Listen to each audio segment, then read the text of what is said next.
우리 하나님 말씀을 시편 139편 1절에서 4절까지를 함께 읽도록 하겠습니다.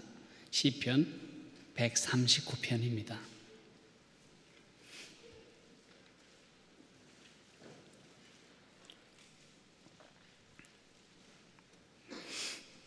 (904페이지쯤에) 시편 139편이 있습니다. 우리 4절까지 같은 소리로 읽겠습니다. 여호와여, 주께서 나를 살펴보셨으므로 나를 아시나이다. 주께서 내가 앉고 일어섬을 아시고 멀리서도 나의 생각을 밝히 아시오며 나의 모든 길과 내가 넘는 것을 살펴보셨으므로 나의 모든 행위를 익히 아시오니 여호와여, 내 혀의 말을 알지 못하시는 것이 하나도 없으시니이다. 아멘. 브라질의 예수도였던 리우데자네이루 뒤에는 코르코바도 산이라고 하는 산이 있습니다. 이 산이 해발 700m 높이니까 남산보다 훨씬 높은 산이죠. 이 산 꼭대기에는 높이 40m 그리고 무게가 700톤이나 되는 거대한 예수 조각상이 서 있습니다. 이 예수 조각상은 세계에서 가장 큰 예수 조각상입니다. 저 산이 높고 그리고 리우데자네이루를 한눈에 내려다보기 때문에 어디서도 밤낮 이 예수상은 모든 사람을 바라보도록 이렇게 세워져 있습니다. 그러나 이 예수상은 조각품일 따름입니다.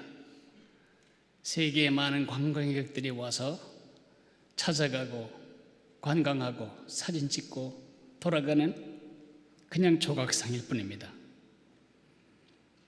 200년 동안 브라질의 수도 노릇을 해왔던 리우데자네이루는 세계의 3대 미항입니다. 세계에서 세계의 아름다운 항구로 들어가는 이 아름다운 도시. 그런데 리우데자네이루는 3대 미항일 뿐만 아니라 세계의 가장 가난한 빈민가가 있는 3대 빈민촌을 가진 도시입니다. 올림픽을 치르긴 치렀지만 올림픽 전에는 누구도 그곳을 여행하려고 하지 않았습니다. 올림픽을 치르는 과정에도 계속해서 소매치기와 강도와 이런 범죄 행위가 끊임이 없어서 계엄 사태처럼 군인들이 도시를 지켜야만 하는 도시. 아이러니하지 않습니까? 예수님은 팔을 벌리고 온 도시를 내려다보고 있는데 그곳에 사는 사람들은 그 예수님 때문에 조금도 부요함이 없습니다. 그 예수님 때문에 악한 짓을 하는 일에 별로 지장이 없습니다. 아무 상관이 없습니다. 이 일을 생각하면 우리 자신의 모습이 생각이 나기도 합니다. 우리 모두는 예수님이 천지를 지으신 창조주라고 믿습니다. 그분이 주님이시고 그분이 이 땅에 오신 하나님이시며 십자가에 죽고 다시 사심으로 우리의 구세주가 되시고 승천하신 다음에 성령으로 우리 안에 계시다는 사실도 알고 있습니다. 그분이 우리 안에서 우리가 가는 길을 다 아시고 우리가 하는 말을 다 들으시고 우리가 하는 행위를 모두 다 목격하고 계시다고 우리는 믿습니다. 그런데 별로 상관이 없습니다.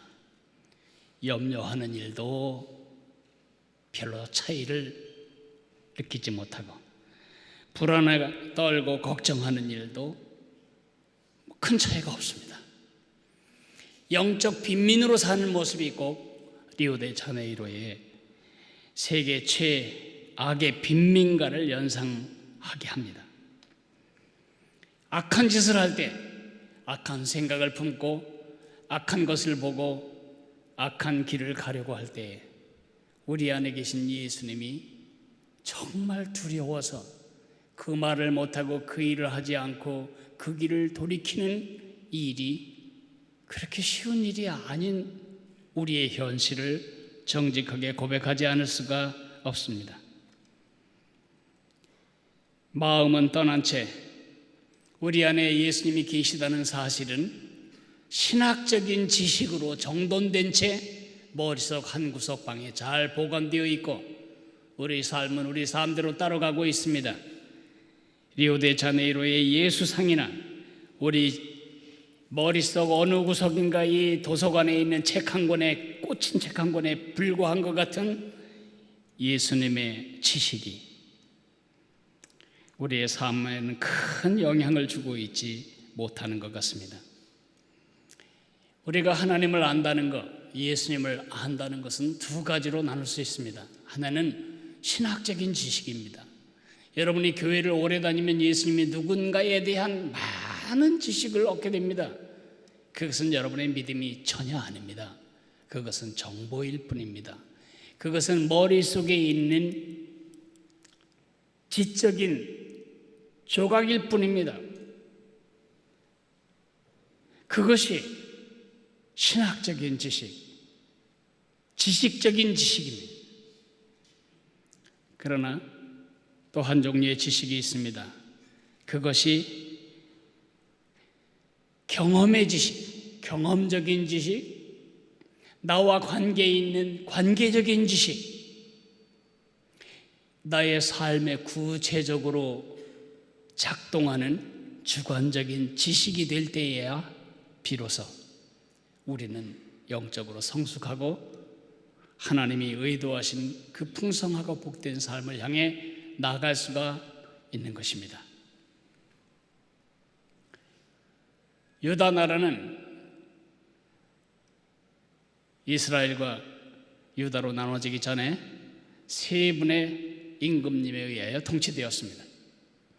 첫째 임금 사울 40년 다스리고 죽었습니다. 둘째 임금 다윗 40년 다스리고 죽었습니다. 셋째 임금 솔로몬 40년 다스리고 죽었습니다. 그런데 세 사람이 같은 하나님의 주권 밑에서 같은 하나님에 대한 지식을 가지고 같은 백성을 같은 국토를 다스렸지만은 세 나라는 아주 다른 나라였습니다. 국력에 있어서, 국가 질에 있어서, 국가 브랜드에 있어서 세 나라는 아주 다른 나라였습니다. 무엇에 의해서 그렇게 됐죠? 지식, 하나님을 아는 지식에 의해서 그렇게 되었습니다. 사울에게 있어서 하나님은 머릿속에 정보에 불과했습니다. 그의 삶에는 아무런 영향을 주지 못한 하나님에 관한 지식이 있었을 뿐입니다. 솔로몬은 처음에는 경험적인 지식으로 시작하고 관계적인 지식으로 시작했다가 나중에는 신학적인 지식으로 끝내버리고 결국 우상을 섬기는 데 빠져서 나라를 두 조각 내고 맙니다. 그러나 다윗 임금님은 한평생 전심으로 우리 하나님을 사랑하고 섬기며 동행하는 삶을 살았습니다. 결국 차이가 뭐죠? 다윗 임금님이 다윗 임금님 된 것은 그의 하나님을 아는 지식이었습니다. 그가 시편 139편에서 고백하고 있는 말 중에 우리가 짧게 읽었을지라도 이 짧은 본문 안에 가장 많이 반복되는 단어는 아십니다 라는 말과 나라는 말입니다. 하나님이 나를 아십니다. 하나님이 나의 모든 것을 다 아십니다.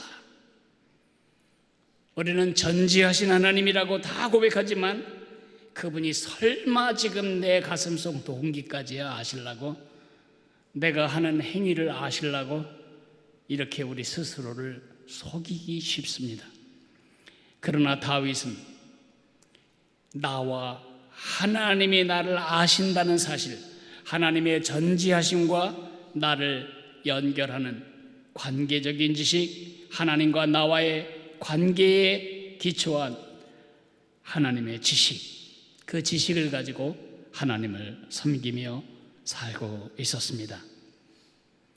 우리가 다윗처럼 한평생 하나님의 백성답게 살려면 이 경험적인 지식이 필요하고 관계적인 지식이 필요합니다.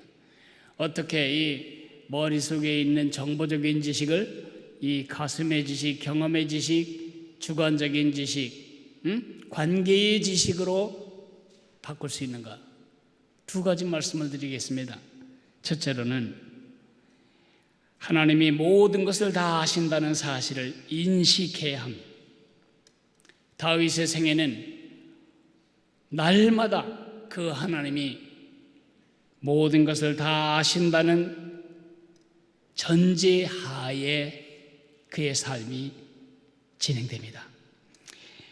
그에게는 얼마나 많은 어려움이 있었나요? 그에게는 얼마나 많은 위험이 있었나요? 그에게는 얼마나 많은 삶의 굴곡이 있었고 유혹이 있었습니까?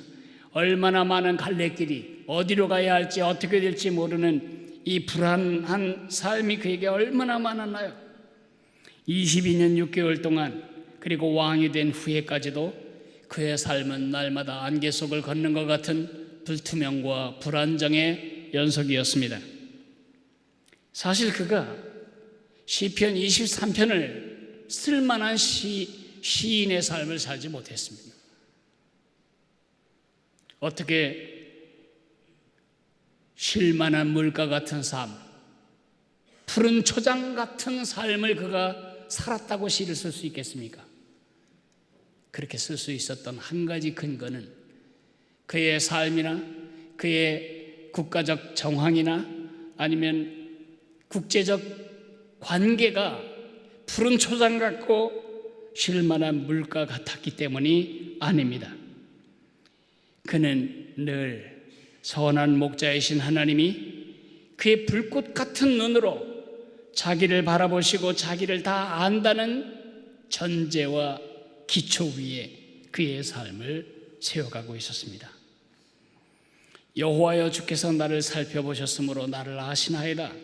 주께서 내가 앉고 일어섬을 아시고 멀리서도 나의 생각을 밝게 하시오며 나의 모든 길과 내가 넘는 것을 살펴보셨으므로 나의 모든 행위를 익히 하시오니 여호와여, 내 혀의 말을 알지 못하시는 것이 하나도 없으십니다. 하나님은 나를 아신다. 하나님은 나를 속속들이 아신다. 한 가지도 하나님이 아시는 지식의 범위를 벗어날 수 없다. 그것을 늘 전제하고 인정하고 인식하고 살았기 때문에 다윗은 다윗이 된 것입니다. 하나님은 모든 것을 다 아십니다. 성경은 그렇게 말합니다. 하늘의 그 많은 별들의 숫자를 하나님이 아신다고. 우리 별들 숫자 모릅니다. 수천억 개의 별로 이루어진 우리 은하계, 이런 은하계가 수천억 개가 더 있습니다. 이 땅에 있는 모든 강변과 해변의 모래를 다 합쳐도 저 우주에 있는 그 많은 별들을 넘지는 못한다고 과학자들은 말합니다.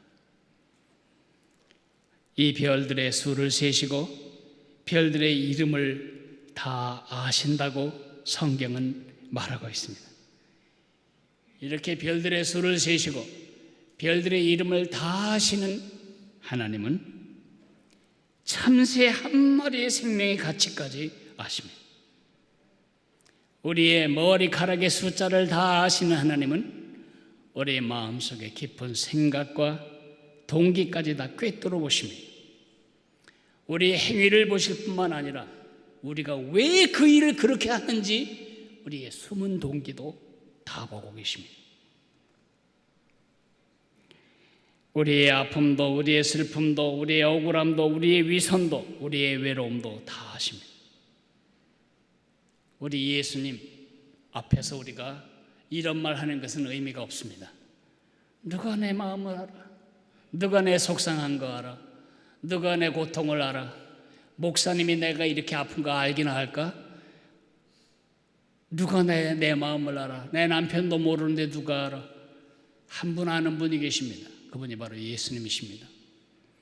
예수님은 이 땅에 오셔서 우리의 모든 아픔과 슬픔과 억울함과 우리의 오해받는 고통을 다 경험하셨습니다. 하나님은 누구에게 배울 필요가 없습니다. 여러분과 내가 기도로 내가 지금 이러이러해서 이렇게 오해를 받고 있습니다, 그런 얘기 안 해도 하나님 다 알고 계십니다. 여러분이 기도하지 않아도 이미 구할 것을 다 알고 계십니다.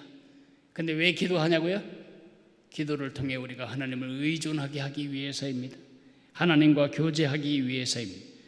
하나님은 저처럼 놀라는 일이 없습니다. 와, 굉장하다, 이거 진짜 신기하다. 하나님에게 신기할 것도 없고 굉장할 것도 없습니다. 하나님 다 알고 계십니다. 하나님은 놀라는 일도 당황하실 일도 없습니다. 제가 저렇게 믿음이 없나? 놀라지 않으십니다. 하나님 다 아십니다. 하나님은 다 알고 다 보고 계십니다. 하나님이 나의 속속들이 다 알고 계시다, 그것을 전제하고 그 위에 삶을 세워나가야 그것이 하나님을 아는 지식에서 자라가는 출발점이 됩니다. 두 번째로는 모든 것을 다 아시고 보고 계신 하나님을 늘 의식하고 살아야 합니다. 하나님이 모든 것을 다 보고 계시고 다 알고 계시다, 이것은 우리에게 큰 위로가 되시는 동시에 큰 두려움이 됩니다. 언제 위로가 되고 언제 두려움이 되시는지 아시겠죠? 언제 위로가 됩니까? 하갈이라고 하는 아브라함의 여종이 있었습니다. 아브라함은 다 좋았는데 아기를 갖지 못했습니다. 하나님이 아브라함에게 너와 네 자손으로 말미암아 천하 만민이 복을 받겠다고 약속하셨는데 정작 그 약속을 성취할 아들이 없었습니다. 그래서 그 동네 사람들이 다 그렇고 그 문화 속에 사는 사람 다 그랬듯이 그는 자기의 몸종인 자기 아내의 몸종인 하갈, 이집트 여자 하갈과 동침을 해서 아기를 갖게 됩니다. 이 젊은 하갈이 지금까지 서름받았는데 뱃속에 자기가 아기를 갖게 된 사실을 알게 된 다음부터 건방을 떨기 시작합니다. 그래서 주인 마님 앞에 오만방자하게 굴기 시작합니다. 그러자 사라가 그것을 분이 여겨서 내쫓아버립니다. 그가 친정으로 가는 길에 광야에서 길을 잃어버립니다. 그는 이제 죽을 지경입니다. 죽게 된 그 상황, 내가 왜 그렇게 오만방자했지, 내가 주제를 잊어버렸구나, 후회해도 소용이 없고 그 주인 마님이 나한테 진짜 못되게 했다, 그거 불평해도 아무 소용이 없습니다. 이제 남은 건 죽음밖에 없습니다. 물은 다 떨어졌고 돌아도 거기가 거기 같은 광야의 방황이 시작되고 이젠 더 이상 걸을 기운도 없습니다. 뼈뼈 밑에 혈관은 다 터져나갈 것 같이 부푸는 듯 싶었습니다.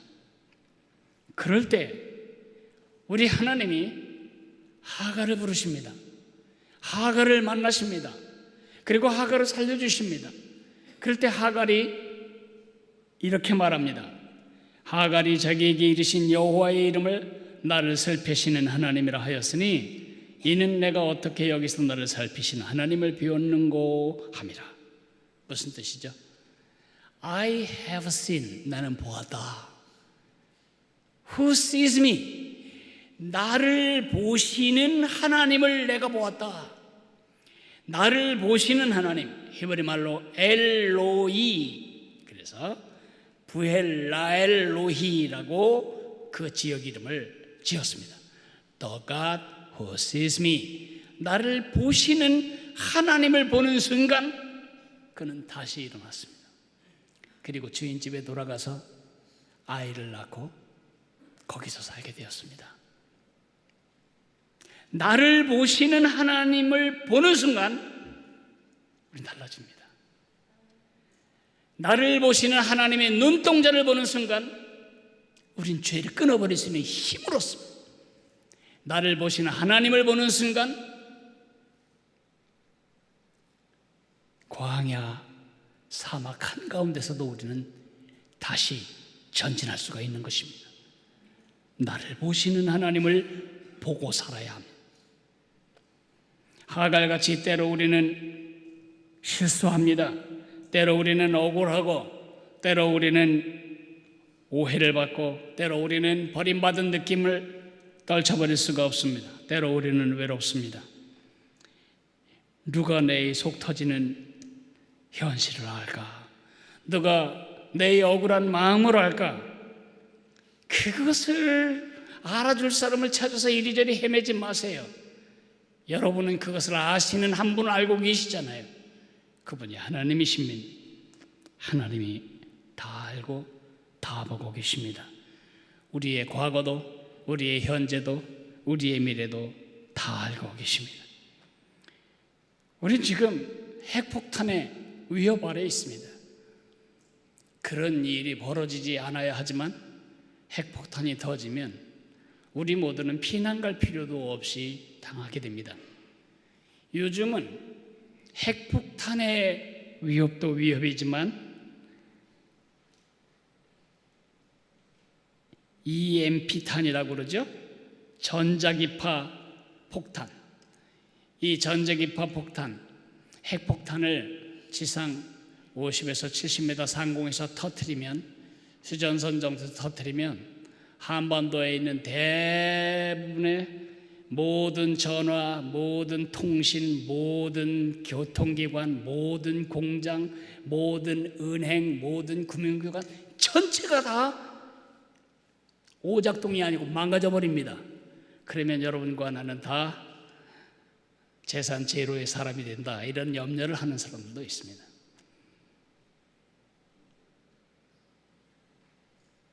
그래서 우리는 날마다 불안하죠. 그러나 하나님의 눈동자를 보고 계십시오. 그 하나님이 여러분과 나를 다 보고 계십니다. 그분이 우리를 알고 계십니다. 김정은과 하나님을 비교하지 마십시오. 하나님이 훅 불면 김정은이는 이 땅에 있지도 않습니다. 하나님이 지금 우리로 하여금 회개할 기회를 주시는 것 같습니다. 우리 개인적인 삶에서, 공동체적인 삶에서, 우리 믿음에서 우리의 삶을 더 정결하게 유지하며 저 앞에 바로 사는 기회가 되었으면 좋겠습니다. 하나님이 그렇게 내버려 두지 않으십니다. 한순간도 하나님의 눈 바깥에서 어떤 일이 벌어질 방법은 없습니다. 하나님의 눈길은 우리를 결코 떠나지 않습니다. 엄마는 눈이 여러 군데 달려 있습니다. 설거지를 하면서도 애가 지금 텔레비를 보고 있는지, 장난감을 갖고 놀고 있는지, 위험한 짓을 하는지 엄마는 다 봅니다. 사랑의 눈이죠. 우리 하나님이 그렇게 우리를 사랑하십니다. 십자가에서 그 아들과 우리를 맞바꿀 만큼 사랑하는 우리가 말도 안 되는 한 인간과 한 가문의 탐욕을 채우기 위해서 다 희생하도록 우리를 내버려 두실 것이다, 저는 그렇게 믿지 않습니다. 우리 하나님, 우리의 실수도 우리의 죄도 다 아십니다. 누가 고자질한다고 하나님이 그래 내가 그건 진짜 몰랐는데, 그러지 않으십니다. 하나님 우리가 한 짓 다 알고 계십니다. 우리의 실수도 다 아십니다. 어떤 원수가 우리를 고소할 수 없습니다. 우리의 과거를 들추어내 우리를 곤혹하게 할 수도 없습니다. 우리의 약점도 우리 하나님은 다 알고 계십니다. 시편 103편 14절에 이는 그가 우리의 체질을 아시며 우리가 단지 먼지뿐임을 기억하심이라고 말하고 있습니다. 우리가 실수를 했다고 그 실수로 인해 우리 인생이 끝나버리지 않습니다.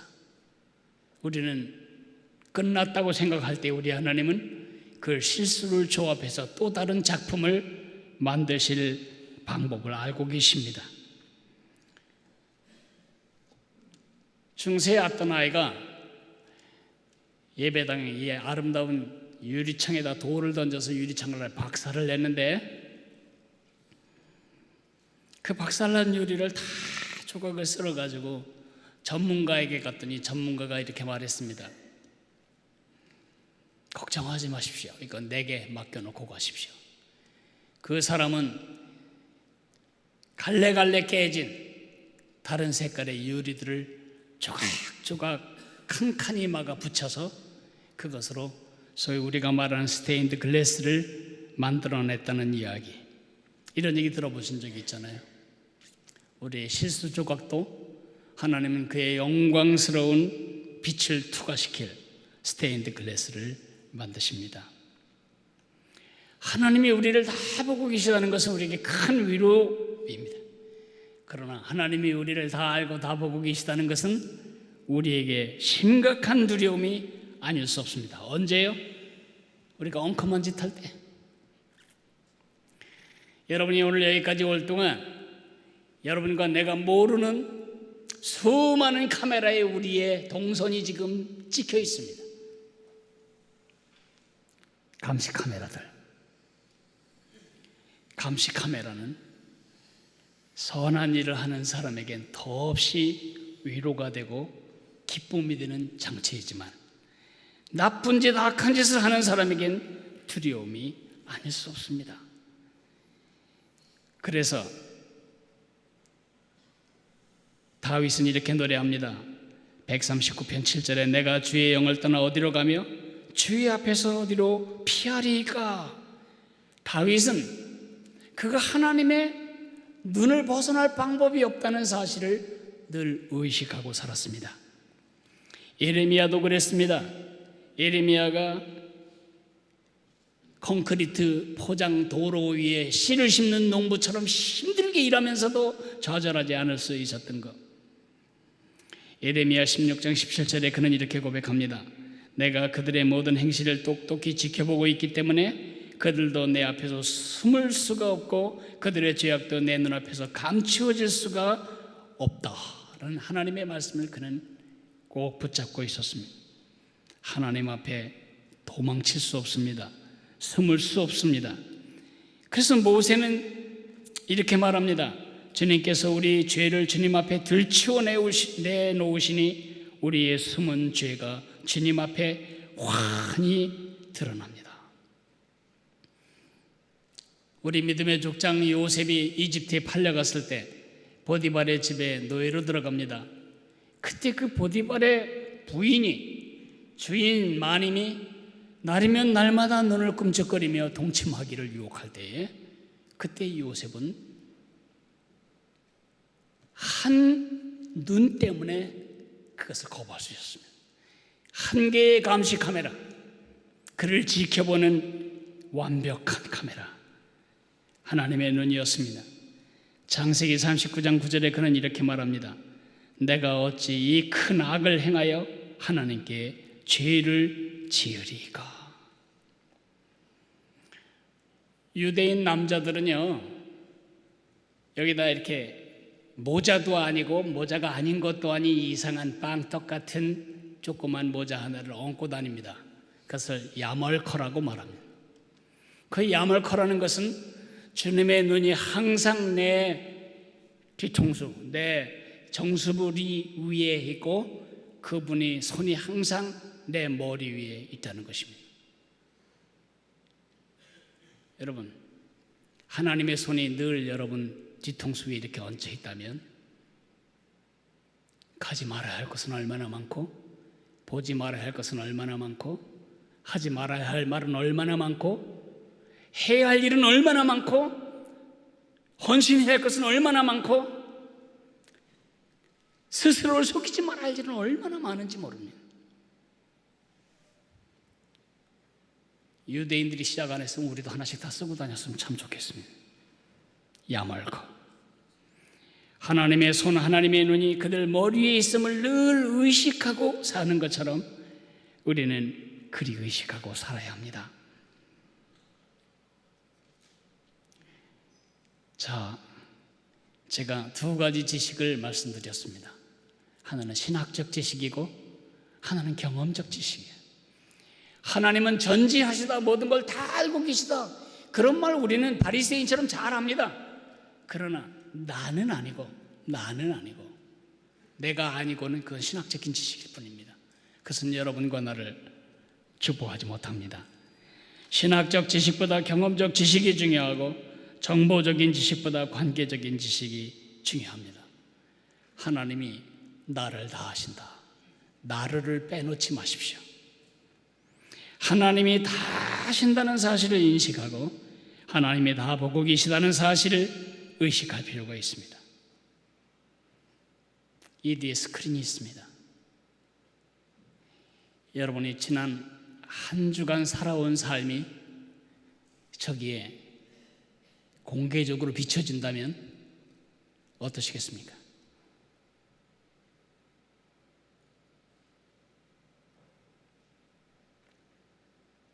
이건 단순한 상상이 아닙니다. 여러분이 지금 생각하고 있는 일들이 다 여기 지금 비춰지고 있다면 우리는 어떤 사람으로 비춰질까요? 이것은 상상이 아닙니다. 고린도전서 4장에 보면 어느 날 우리 모두가 하나님 앞에 예수님의 심판대 앞에 서게 될 것이라고 말하고 있습니다. 심판대 앞에 서게 될 때에 우리가 숨겨놓은 모든 것들이 다 드러나는데 우리의 마음의 깊은 동기까지 다 드러나리라고 말하고 있습니다.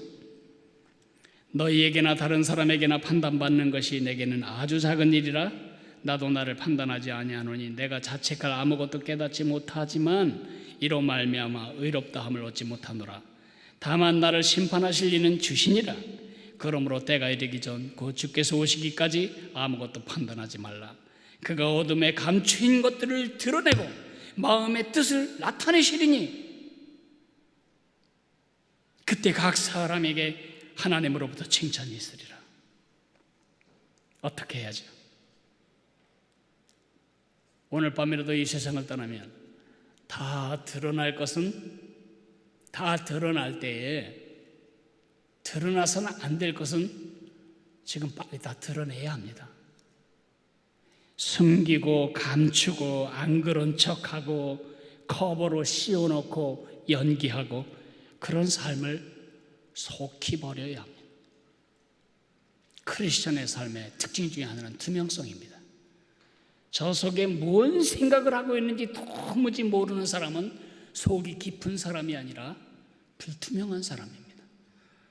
그걸로 끝나면 되는데 어느 날 그것이 다 공개될 날이 온다는 것입니다.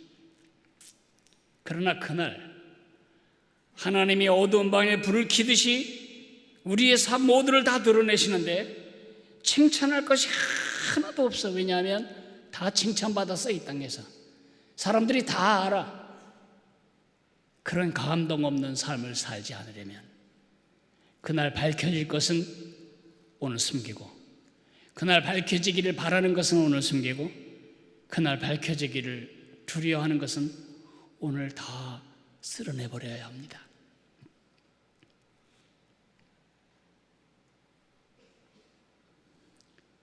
히브리서 4장에 이렇게 말합니다. 하나님 앞에는 아무 피조물도 숨겨진 것이 없고 모든 것이 그의 눈앞에 벌거숭이로 드러나 있습니다.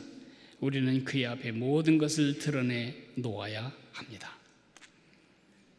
하나님이 다 하신다는 사실을 인식하고 날마다 나를 다 보시고 다 하신 하나님을 의식하고 그 완벽한 카메라를 의식하고 사신다면 우리 삶은 하루가 다르게 깨끗해지고 담대해지고 정직해지고 새로워질 것입니다.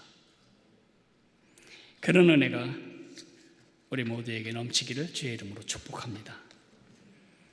우리 다 같이 일어나서 292장 찬송 부르겠습니다.